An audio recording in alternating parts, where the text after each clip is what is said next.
2 ou 4 árbitros ou composições de arbitragem para o jogo e faz o sorteio. Nesse aspecto, eu entendo a reclamação do Grêmio. O nome não precisa participar do sorteio em 3 oportunidades de jogos do Grêmio. E isso eu entendo a reclamação. Eu já participei uma vez de um sorteio, até confesso agora como é que é feito ultimamente, mas você tinha a composição da arbitragem e ali você tirava uma bolinha que sairia o vencedor. O vencedor. Então, acho que nesse aspecto o Grêmio tem o direito de reclamar. Por que ele tem que aparecer? O sorteio tem que ter. A lei fala no sorteio. O sorteio pode ser feito de várias formas. Exato. Eu entendo a lei não como determina como será feito o sorteio. Então a federação faz do jeito que quiser. E normalmente eles fazem o seguinte, eles botam uma escala completa, com uns árbitros apitando determinados jogos, eles vão sempre apitar naquela rodada, eles escolhem os árbitros da rodada. E aí mesclam o Francisco Neto, por exemplo, no jogo do Grêmio e o Voaden no jogo do Inter. Na outra escala, na outra bolinha, há uma outra escala, invertida. E aí eles sorteiam a bolinha. Caiu a bolinha 1, sai essa escala completamente feita. Caiu a bolinha 2, sai a outra escala. Isso que eu questiono. Quer dizer, o critério de colocar esse nome para participar do sorteio. Eu acho que nesse aspecto o Grêmio tem razão.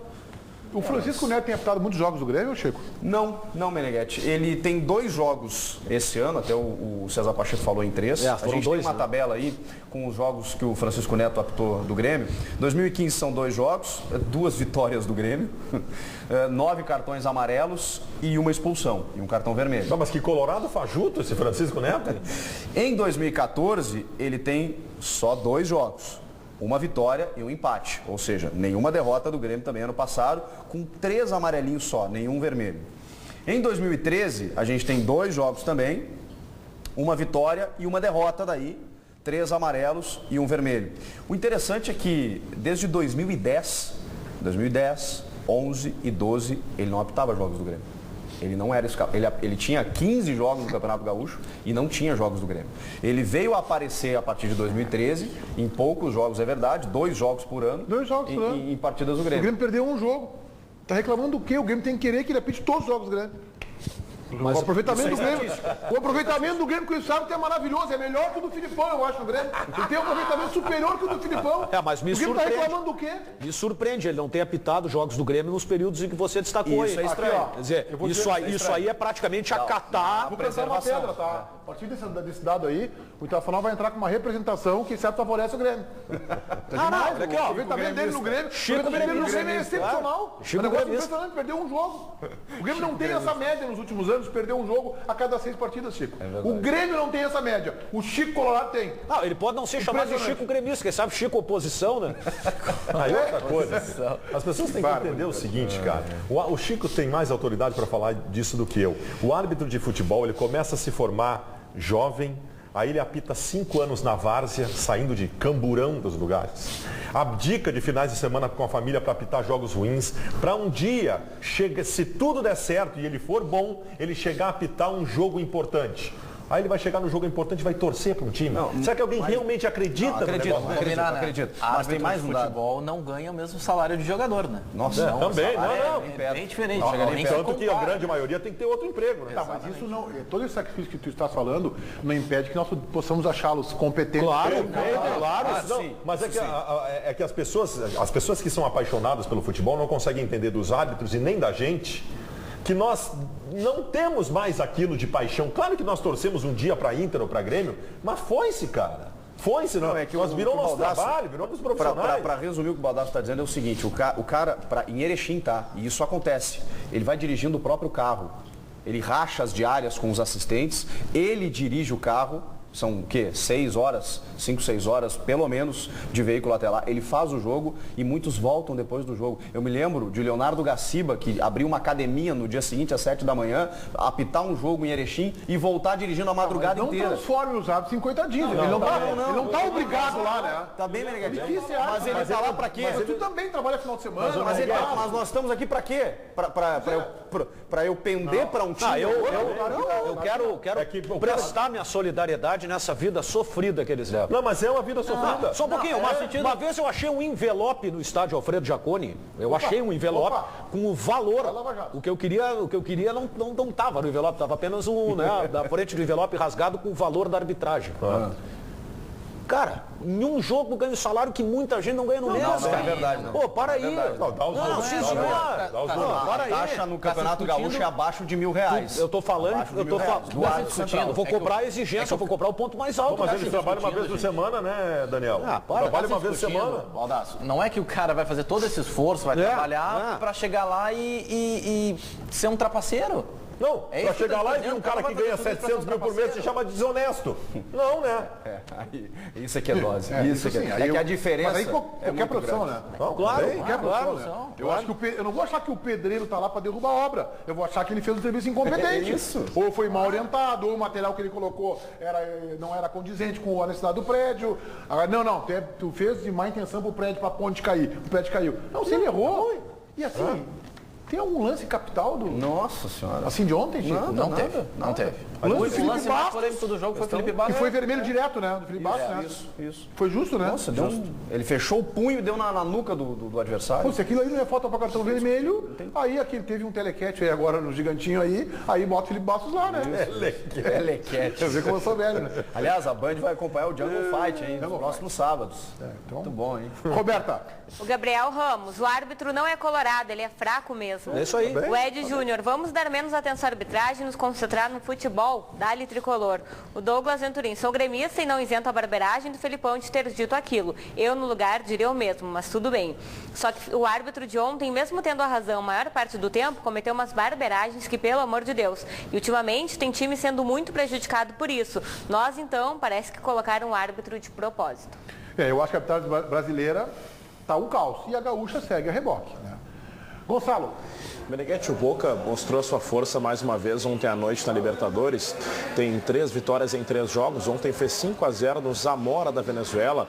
E uma curiosidade, vamos acompanhar a imagem. No 5º gol, o Pablo Osvaldo marcou o gol de pênalti. E os jogadores do Boca foram até o banco de reservas e tiraram uma selfie. Todos os jogadores que estavam em campo, eles correram até o banco, na frente do técnico Arrua Barrena, e tiraram uma selfie na comemoração do 5º gol. O Boca tem 9 pontos em 3 jogos. Imagina isso no Brasil. Uma novidade. Certamente é STJD. Na hora. Os caras criaram aquela comemoração com coreografia. A primeira coisa que a CBF fez foi acabar. Artigo 243 de 200 mil reais de multa até exclusão da competição. Tu te lembra o gol que o Neymar fez? Eu acho que ele botou uma máscara e deram uma punição. Aí tá na regra. Tá, não pode tapar o rosto. Claro. Até porque é o seguinte, claro, evidente, né? Ninguém sabe que é o Neymar ali, né? Ele botou a máscara 15 segundos. Aí tem que mudar a regra, né, Não, Daniel? tem que mudar a bobagem que os caras fazem no futebol. Não, mas eu acho que tem que mudar. Uma palhaçada. Tapar o rosto não pode. Só uma palhaçada. Aí o que ele fez? Ele fez um gol e ficou parado. Mas se mexeu. no campeonato inglês, há poucos dias, botaram a máscara de Batman e Robin, né? O Campeonato alemão. alemão, desculpa. Foi o Royce e o Aubameyang do Isso aí. Borussia Dortmund. Botaram a máscara do Bombi. Tudo beleza, tudo certinho, tudo bonitinho. Bom, a regra não permite. A regra da FIFA ou da CBF? Da Nossa. FIFA? Da FIFA, tapar o rosto, cobrir o rosto com máscaras, botar a camiseta, não pode, é cartão amarelo. Que bobagem. É uma bobagem, né? Cadu, o Grêmio tem um recurso para ser julgado na questão do Filipão, né? Isso, que julgamento que começou de manhã, está acontecendo nesse momento o julgamento, né, de todos os processos desse dia, porque o Filipão, no ano passado, no Campeonato Brasileiro, ele foi expulso contra o São Paulo e contra o Cruzeiro, os 2 jogos na Arena. Ele foi punido pelo STJD por 3 jogos não podendo ficar na casa mata, nem podendo dar entrevistas coletivas. O Grêmio recorreu, conseguiu, o recurso foi aceito e hoje está acontecendo vamos dizer assim, o julgamento do recurso do Grêmio.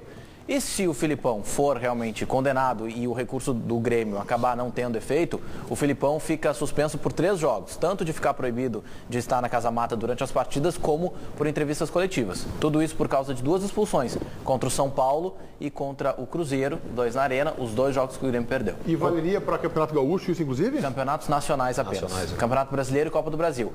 Por isso, se o Filipão for punido, o primeiro jogo para cumprimento da pena seria o jogo contra o Campinense fora de casa, primeira fase da Copa do Brasil, que é a primeira competição nacional que o Grêmio tem no ano. Não tem grandes repercussões, vamos combinar isso, né? Mas é um prejuízo igual, né? Mas ficar sem o treinador no banco é problemático. 3 jogos e sem poder... Não, para um time que é dependente do técnico. Vamos combinar, o Filipão nesse Campeonato Brasileiro certamente vai vai fazer outras dessas e ele já está com uma marca no tribunal, né? Isso pode acabar se agravando, ou ele se comporta. Minha recomendação é que se ele for para a cabine, que ele leve um megafone. Não pode ofender o árbitro, o cara não vai ouvir.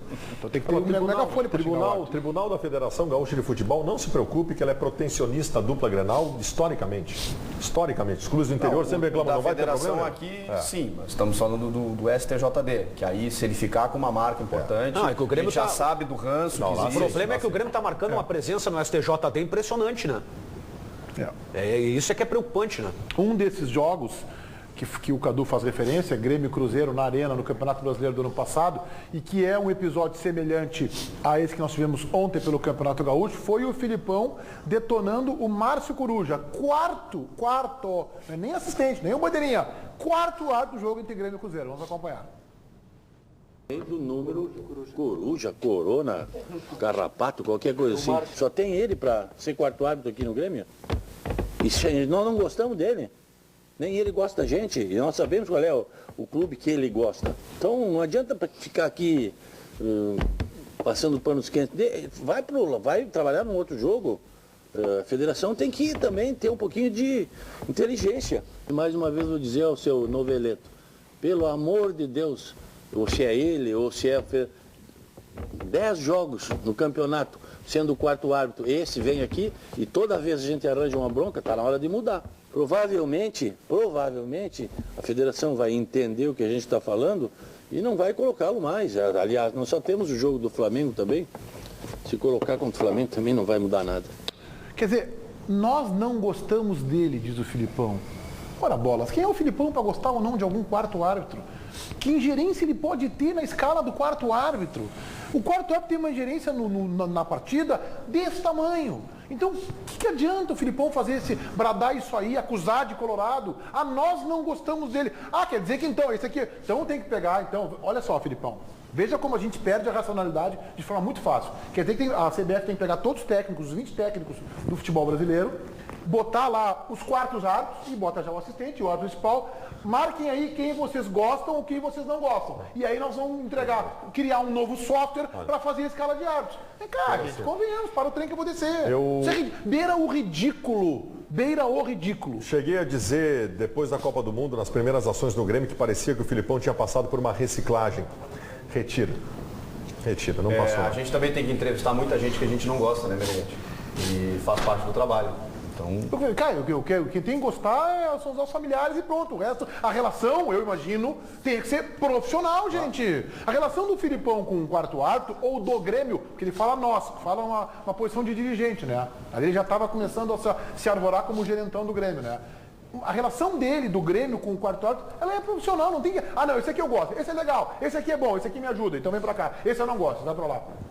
Que piada é essa, gente? Que é isso? Não, e Coruja, Corona, Carrapato. Que isso? É com esse respeito, pequeno. É com esse respeito que ele dirigiu a seleção brasileira na Copa do Mundo. E aí protagonizou o maior mico, o maior vexame, o maior fiasco da história da seleção. O que eu custo a entender é que o Filipão, com tudo que já ganhou, eu sei que o baque do 7-1 foi muito grande, eu sei que ele tomou pau mundial por isso, eu sei que o Grêmio o acolheu e até por isso ele deveria ter mudado a postura, né? Porque o Grêmio o acolheu, a cidade o acolheu, o estado aqui, onde ele tem história. O Filipão tão experiente, um sujeito rodado, treinou seleções em Copas do Mundo, não só brasileira, em 2 vezes, mas a de Portugal também. Ele não precisa disso, né? Não. Se ele está incomodado, e a impressão que nos passa é essa, que ele está, com o perdão da expressão, de saco cheio. Eu acho que o futebol ficou pequeno para ele. Mas por quê? Então por que seguir, né? Não precisa disso. Então larga. Puxa vida. Roberta. O Francis da Silva. Felipão está sendo na área técnica Felipinho, sempre chorando, se expulsando, sendo expulso e acusando sempre os árbitros. A Débora tem que parar de reclamar do árbitro e ganhar os jogos sem interessar se a arbitragem está metendo a mão ou não. E a Nádia reclama, chora por tudo até quando ganha. Quem procura acha Felipão. E aí o Felipão deixou como assunto secundário o resultado do jogo, que foi interessante pro Grêmio, um jogo difícil, o Ipiranga bem montado, ontem não foi bem tecnicamente, mas deixou em segundo plano o que nós vamos discutir agora, a vitória do Grêmio. E o pior é o seguinte,